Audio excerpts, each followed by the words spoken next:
Welcome to the English class. We'll continue with the lesson Indigo by Louis Fischer. So far, we have read that in December 1916, the annual convention of Indian National Congress Party was going on. At that time, a poor peasant came to meet Gandhi. He introduced himself as Rajkumar Shukla. He told that he wanted Gandhi to visit Champaran and fight against the injustice done to the poor sharecroppers. At that time, Gandhi was busy, so he told Shukla that he had many appointments. But Shukla was quite firm.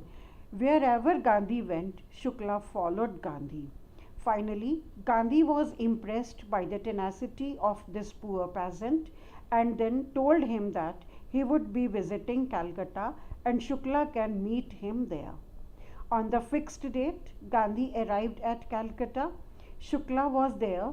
He waited for Gandhi, and after Gandhi was free, both of them took a train and arrived at Patna. In Patna, both of them came in the house of Rajendra Prasad, who at that time was a lawyer. Rajendra Prasad was out of town, but his servants were quite familiar with Shukla, as Shukla was a frequent visitor to their place.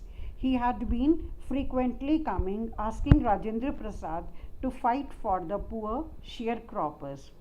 Since Gandhi was with Shukla, so the servants took Gandhi, another peasant like Shukla only. Gandhi's purpose of visiting Patna was to obtain a detailed information about sharecroppers from Rajendra Prasad, which could not be fulfilled. So Gandhi decided to visit Muzaffarpur before going to Champaran. In this regard, he sent a telegram to Professor J. B. Kriplani. Gandhi arrived at Muzaffarpur in the year 1917. So when Gandhi reached there, it was midnight. Kriplani was there with a crowd of students. Gandhi stayed at Muzaffarpur for 2 days, and he stayed in the house of a government school teacher, Malkani. It was extraordinary because in those days the Indians were afraid to show sympathy for the advocates of India. Let's continue. The news of Gandhi's advent, the news of Gandhi's arrival, and the nature of his mission. What is the nature of Gandhi's mission? The nature of Gandhi's mission is to fight against the injustice done to the sharecroppers. So, the news of Gandhi's arrival and the nature of his mission spread quickly through Muzaffarpur and to Champaran.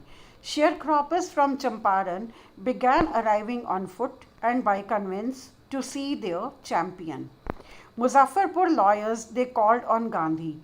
Why did the lawyers come to meet Gandhi? The lawyers wanted to brief Gandhi about the cases that they represented. They told Gandhi about the cases and the size of the fee.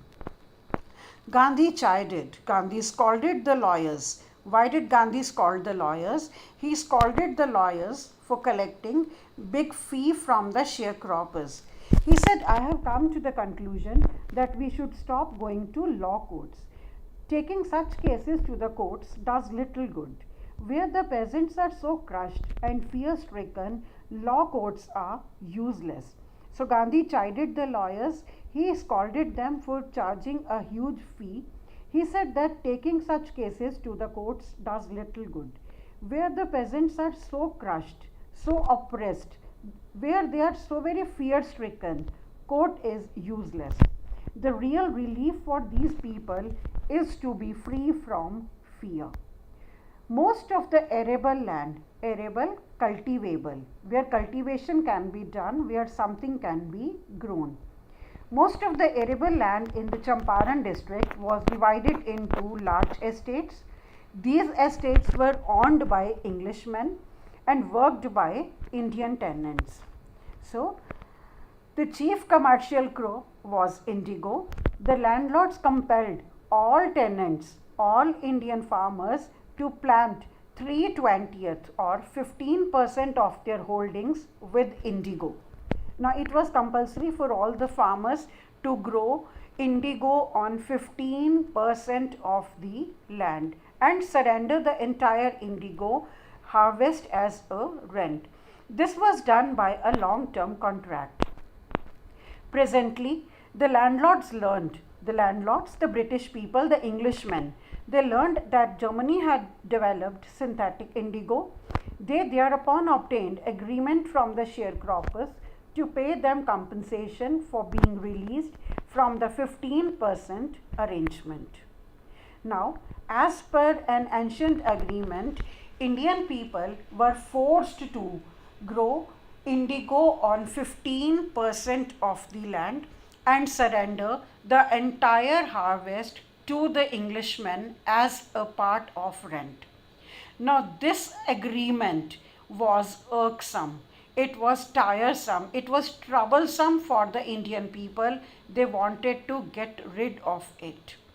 Now, we all know that Britishers were smart traders. In the meantime, they got the news that Germany has developed synthetic indigo. Now, it is very easy to obtain a synthetic product because synthetic product can be easily made mixing certain chemicals. So, their requirement of indigo could be now fulfilled by Germany. The Britishers knew that Indian people wanted to get rid of indigo arrangement. So, they told the sharecroppers that if they want to get released from the 15% of the indigo agreement, they must pay compensation. The sharecropping arrangement was irksome. It was troublesome to the peasants. So many signed willingly. Many people, they paid the compensation. Those who resisted, the people who refused to pay compensation, they engaged lawyers. And the landlords, they hired thugs who would bring them money by hook or crook. Meanwhile, the information about synthetic indigo reached the illiterate peasants who had signed and they wanted their money back. So in the meantime, the people who had already paid the money, even they got the news that Britishers had released them only because they were getting synthetic indigo from Germany. Those people felt cheated. They wanted their money back. At this point, Gandhi arrived in Champaran. Do remember, the point is when the people who wanted to get rid from the indigo sharecropping had paid compensation and now they wanted their money back.